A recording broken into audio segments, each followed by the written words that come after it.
Welcome back to another episode of Life in the Stands podcast. We have the second part of the mock draft special for the NFL 2024 NFL draft. So we're going to do the second half of round one in this one.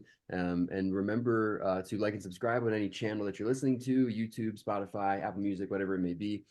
We really appreciate all the support and everyone listening. And we're going to go ahead and jump right back into this mock draft. So when we left off last time, we had gone through the majority of the first round, about half of the first round. There was 5 QBs taken in the first 12 picks, and we had a trade between the Jets and the Raiders. So these picks are actually flipped. The Raiders ended up moving above the Vikings to take a QB, JJ McCarthy at 10. Jets traded back down and take the top offensive tackle. We now leave off at pick 15 with Beans and the Colts.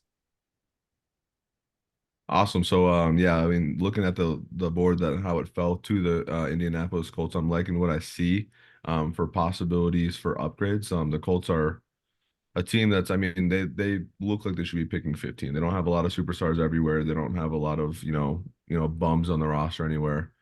So I look at some potential options for, how can we help Anthony Richardson?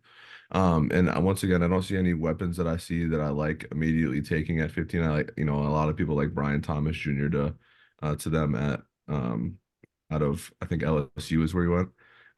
Not really my thing right now. I think I'm gonna go with O-line. I think that Chris Ballard is a trench guy. He knows that he's gonna be he needs to build in the trenches. And I think that we're gonna go Troy Fautanu. He has, five position flexibility. Potentially, he can play all over the line.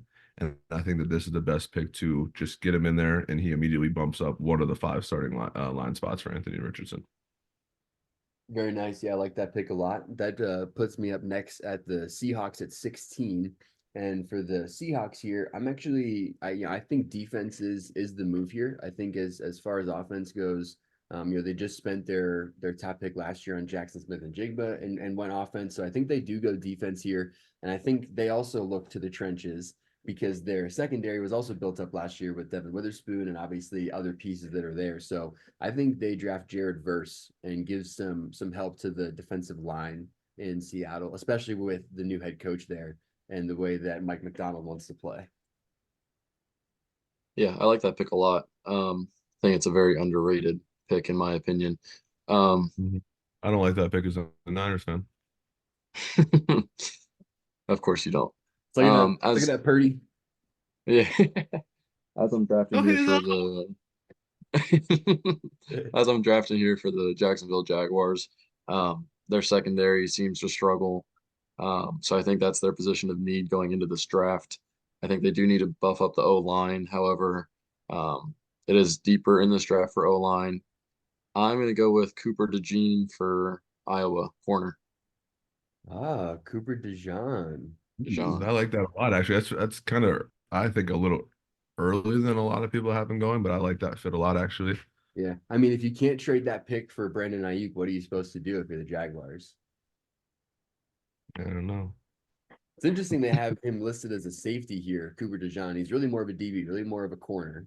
But I think Yeah, the I would have put him. I would have said athlete or something like that because I think that in the right system, he's I think he's a better safety overall. But I think that if you get him in a a defense like Philly where he gets to have eyes on the quarterback, I think he'd be a very high end corner. But what I think is I'm up interesting Bengals. is before you move on to your next pick, Bender picks Cooper Uh, DeJean there at 17 over, a couple of big names here that people have been talking about a lot in mhm. Wiggins, Arnold, and McKinstry. So Yeah, no, 100%. I think that the talk potentially a is kind scheme fit of there off in a Jacksonville. lot of.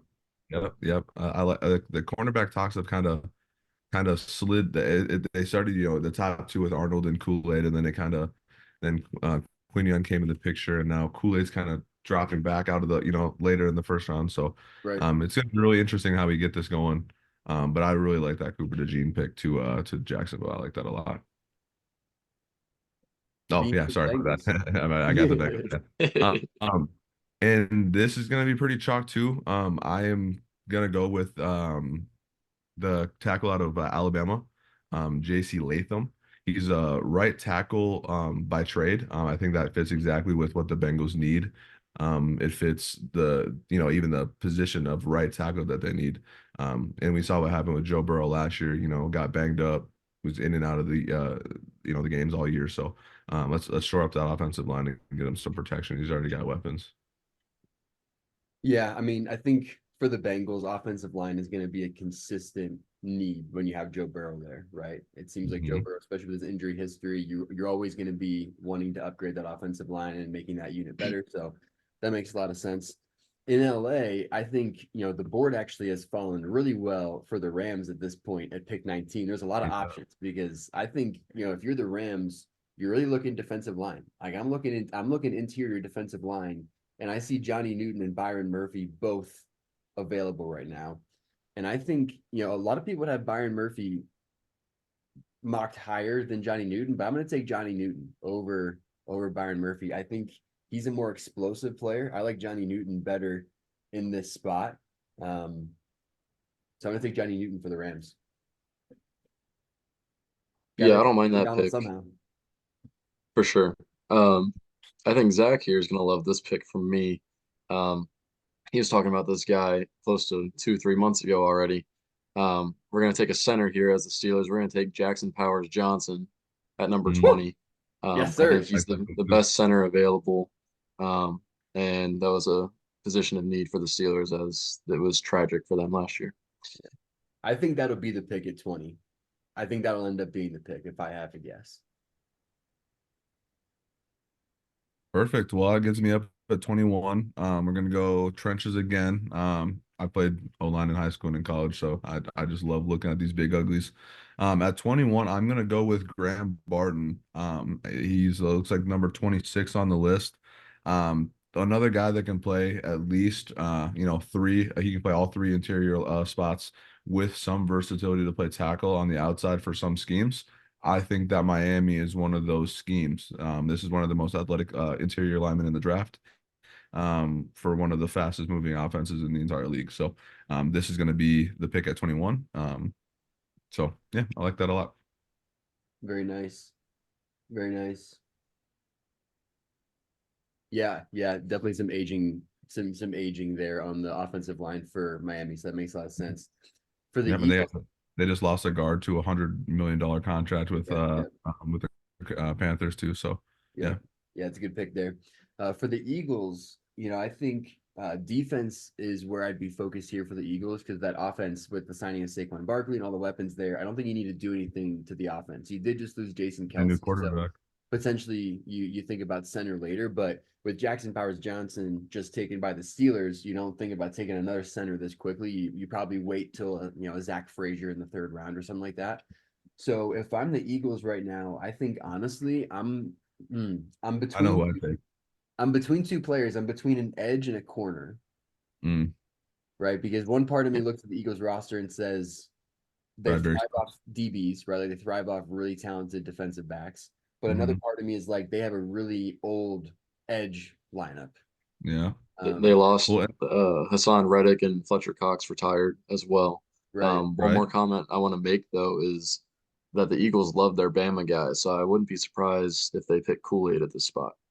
And, Oh, I wouldn't or even. even Kool-Aid Terry and would be the Arnold. corner I'm going. I would go Terry and Arnold, but Yeah. But then the other part of me thinks, I like defensive line because, like you were saying, Bendy, they have aging contracts. They have guys who just retired. They just traded a guy, right, but and I don't think and they don't go interior D line though, because they just drafted Jalen Carter and mhm, the other Georgia interior D lineman, Jordan Davis, Jordan Davis. So they Jordan don't go Davis. interior D line. Mhm, I think they end up yeah, going an edge. I think they take Chop Robinson.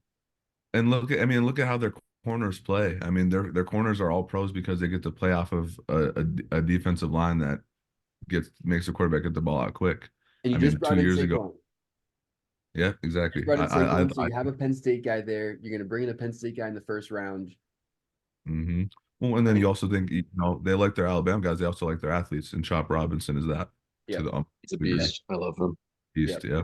yeah. Terry and Arnold, though, those are the two guys I was thinking. I was between Mhm. Terry and Arnold, an I Alabama was thinking corner, Terry and Arnold, but then Benny made a Chop good point. Robinson. The D line is, Yeah, they have talented corners, but they're talented and they're all pros because they get to play off of a defensive line that has talent. So The I Eagles like have that a a lot. very interesting pick, Mhm. there. But let's move on to the Yeah. Vikings, the second first round pick for the Vikings as well, Bender. Yeah, so I was expecting to have the Vikings with a quarterback at this point, whether it was JJ or a Herbert trade, which we had Herbert going to the Raiders in previous trade in this draft. Um, I think the Vikings go Penix here. I like that a I'm lot. taking Penix at this spot. I I think like if the that a lot. Vikings, if Penix falls to 23, I think the Vikings would be ecstatic. In this scenario where they don't already trade up Right. Or or JJ draft a gets quarterback. sniped by another team. Yeah. Right. Yeah. I Well, think and you're just look at, I excited. mean, the strength of where Michael Penix succeeds is down the field. They got a good O line. They have good weapons. It's just that's probably my favorite quarterback team fit of the entire draft. Yeah. Really. And again, if he falls all the way there, if he ends up being the fifth or sixth Mhm. QB, Six I QB don't, in yeah, I don't think they bat an eye at taking him that late. no, no, not when they're projected to hopefully sell the farm for JJ McCarthy. They'd be fine with Michael Penix at 23. For sure. Yeah. All right, Um, Cowboys. ooh, I got. Hey, Migwood, can you do me a favor and can you scroll down to the lowest possible drafted player, please, Yeah. please, please? No, I love exactly where the Cowboys are at. I was talking to you guys earlier about the Packers, Dallas. I think that these guys are in a perfect position where they're good enough teams where they have specific needs, but you're also not a bad enough team that you need that you can take you can take BPA. And I think that for Dallas, with what they have around them, I think that they're going to need to go offense, and I think they're going to need to focus on the line again. And I think that I'm going to be going here with Amarius Mims to shore up your tackles so that you can get Tyler Smith on one side, let Amarius Mims dominate on the other side, and then let's protect Dak Prescott, give him some time to throw to CD. We need the Tyron Smith replacement as well. And one that can actually practice for more than 30 minutes a week. Yeah. Yeah, I was just gonna mention that. Yeah, that's a great pick for the Cowboys, and really highlights in general. I think one of the reasons we broke this into two parts is because the back half of the draft feels like a lot of those teams that are in pretty good position. They don't have like glaring holes, right? So it's a lot of best Well, this is players a great draft available. too. Best player available within the maybe 3 or 4 positional needs for a lot of these teams in the back end, which does make it really interesting. We might see a lot of movement on the back end of this first half of the draft, the first round, just because of that reason too. But with the Packers at 25, I think I honestly had offensive tackle tagged for them as well. I think they could use some more offensive line help with their aging line, especially with the timeline of Jordan Love and everyone else on the offense, right? It's a much younger timeline that they're probably trying to fit into. But with Amarius Mims going with the pick right before, I think you then look to the secondary in Green Bay. You have Jair Alexander there, but you just lost a couple of pieces in free agency. You brought in um, uh, a really good safety from the Giants. I'm blanking on his name. McKinney, Xavier McKinney. You brought in McKinney, so I think you Mhm. continue to build in that secondary, trying to make that a strong point going into next season, and you take one of the best players available, who probably shouldn't fall this far in Terrion Arnold. Yeah, I agree with that. That was actually going to be my pick as the Bucks, but now that you sniped that away from me, I'm gonna call an audible on this one. And I'm actually gonna go with a completely different route, still on defense, but I'm gonna take Peyton Wilson, linebacker from NC State. Holy crap, I haven't seen him in the first round in a long time. I mean, he has the physicals though, and if you're the Oh, Bucks, Devin 100%. White, Well, you just lost Devin White, but you exactly. kept Yep. Levon David. So get the guy with the brain to teach the guy with the body, and you got your Super Bowl winning Yeah, linebacker duo again. yeah. I mean, if there's a scheme fit to be had there for Peyton Wilson to come back in the first round, there it is. I mean, solid pick. Mm-hmm. Perfect. So I have 27. I'm pretty sure I have the Cardinals' second first round pick of the year or of the day. And I'm actually gonna double up on receivers. I don't know if any, people watching this, go look up Cardinals receiver room before the draft. It's dog. It's dog. So I'm gonna go with AD Mitchell. I think that guy is a monster. I think that this been some confusion and stuff. People talking about his diabetes and having to manage that on top of all the other stuff. I think I mean, he plays in Texas. He's been doing this his entire life. The NFL's not going to change how he takes care of his body. And everything else it'll fall into place. Man, I really would have loved AD on the Bills because I think Mhm. Adnan Mitchell on the Bills to replace That's where I had him. that is a first round Yeah. talent that the Bills should spend a Yes. first round pick on if he falls there. But Mhm. looking at the other receivers there, we're watching Brian Thomas Jr. fall, we're watching Xavier Worthy fall, maybe Mhm. Cam Coleman, Xavier Leggett is Where's Xavier there. Leggett? Yeah, I was gonna say get him on in the first round. I Right. mean, So I personally like Leggett to the Bills. That would be McConkey is still uh there, Troy I, Franklin, but I'm not going to go receiver with this pick. I'm going to go with another player that's fallen down the draft board that I think is a position of need for the Bills, and Laiatu Latu. yes. Yeah. And realistically, 28 Leao Latu should not be there. I mean, simple as that. No, Like he will no. not be here. And if he does, like you said, maybe the Bills are running that pick and Yeah, you they're take the not. best player available there, and then you wait till the second round to take whatever receiver falls at that point because you're still going to get a first round talent because of how deep the receiver class is at this But point. they just lost Leonard Floyd. He had 9 sacks last year, right? This is you get a guy with length, you get a guy that's polished, Yeah. you get a guy that can play both the pass and the run. As long as the medicals check out, I mean, Yeah. you should Give have Vince the zero starter. qualms Give about Vince taking the him at starter 20. at edge again. Instant start. Exactly. Just straight replacement. You're paying him a fraction of what you were paying, who you had before. Yeah. Yeah, so random thought here, but you had Chop Robinson going to the Eagles, and I had the Eagles drafting a corner. So I would have liked to have had Chop Robinson at this spot with the Lions to pair with Hutchinson. So that's just a random thought I'd like to throw out. However, with him not there, my pick again getting sniped. I will take Nate Wiggins at this pick for the Lions. I like that a lot. I probably would have taken Kool-Aid over Wiggins personally, but um, that Lions defense is and the back seven is poopy. So any pick there is good. Yeah. In my Smart. opinion. Mhm. I mean, plus stuff. Also, not just like down talk on Nate Wiggins. I mean, the guy's fluid. The guy is fast as hell. He's just small, so that's the only problem. Yeah. Can he I'm up tackle is with the the question at the next level? That's what people are wondering. Mhm. Is, what's his tackling ability? and with the Lions too, like that's a defense that your DBs need to have to be able to tackle. I mean, you don't have enough run stopping ability within your D line and with the linebackers you have on the staff now that or on the staff, my bad, on the roster now that everybody it's a team effort. I mean, everybody has to tackle. They don't have enough talent to not have Nate Wiggins, tackle, and he's not a good enough cover corner like Revis to just not be asked to tackle. So, Right. Ravens, I'm gonna go, keeping it, on brand. We're gonna go with the trenches again. I actually really like Tyler Guyton, out of Oklahoma for the Ravens. I think that the type of football that they play, the way that they run the ball, that's going to be the type of prototype you're looking for at a tackle. You're not going to want to go with like a Kingsley Suamataia or Jordan Morgan. You're going to want somebody to come in and you're going to want them to be able to step in and play right away. I don't think that you swing on one of those other two tackles just because of how much work you're going to have to be able to put into that. So, they're regearing for another Super Bowl run with the MVP, the reigning MVP. Let's get them some more protection, especially after they just traded Morgan Moses. Yep. And with Derrick Henry there now, you want a brawler Right. like Tyler Guyton, so that fits. With the Niners at 31, I feel like you're in a situation with this team where you take the best available, and you also There's only one name I'm looking at right now.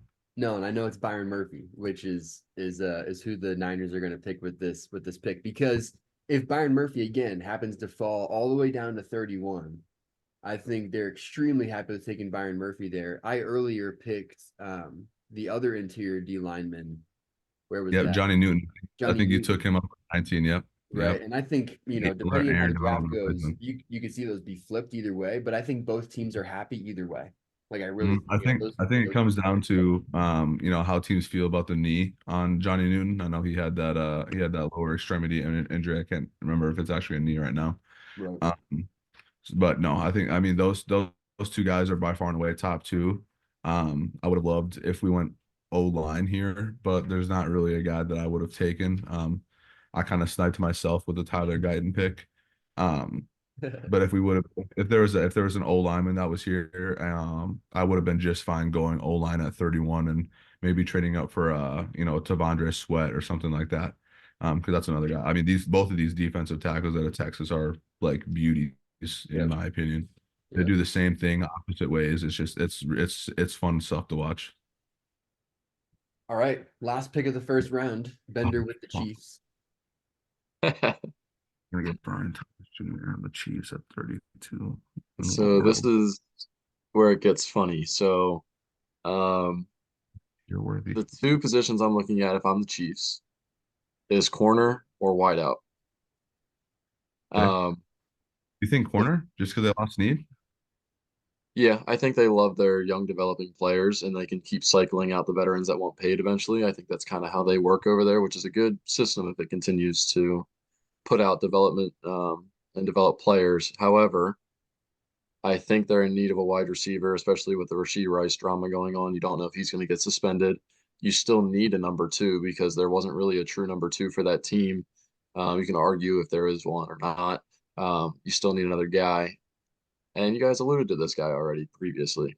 Xavier Leggett going to the Chiefs. Hmm. See, that's not who I was thinking you were gonna go with, but I like that because that gives them a player with, um, some sort of run after the catch, some tackle breakability, um, Playmaker. that just makes it so much worse, like that. I'd hate seeing that, Who but I do you love that. have there, Beans? I'm curious. Huh? Since the last pick of the Who did I draft. have there? I would have had Brian Thomas Jr. I think that the speed that he has and the ability for him to just mm, I don't know, because now that I'm saying it, I actually kind of like Leggett more than I like what's it BTJ because with Brian Thomas he runs a couple routes. The Chiefs are going to need somebody who can produce with volume right away. Honestly, Bender, I think this might have been if you're going to go with the receiver here, I think this is probably the best receiver to take. You Yeah. could make the argument Xavier Worthy just because he broke the record and Mahomes has the biggest arm in the league. Yeah. You really can't go wrong here. Personally, it's just what flavor do you like? Right. Yeah, and it'll be a scheme fit for the Chiefs too, for sure. The way the draft board fell, I think, yeah, there's three receivers that I think the Chiefs are okay taking there. I think they're okay with either Xavier, Leggett, or Worthy, and I think they're okay with Brian Thomas Jr. in that Mhm. situation. So overall, this is the full first round mock draft here. So this will be released on our Twitter at some point as well. So these full results will be on our Twitter, and we'll be able to interact with it a little bit there. But I appreciate everyone for listening to this full first round mock draft. This is part 2 that just finished up. We appreciate everyone listening and watching. Please like and subscribe on whatever listening platform, watching platform you're on, and we'll see you on the next episode.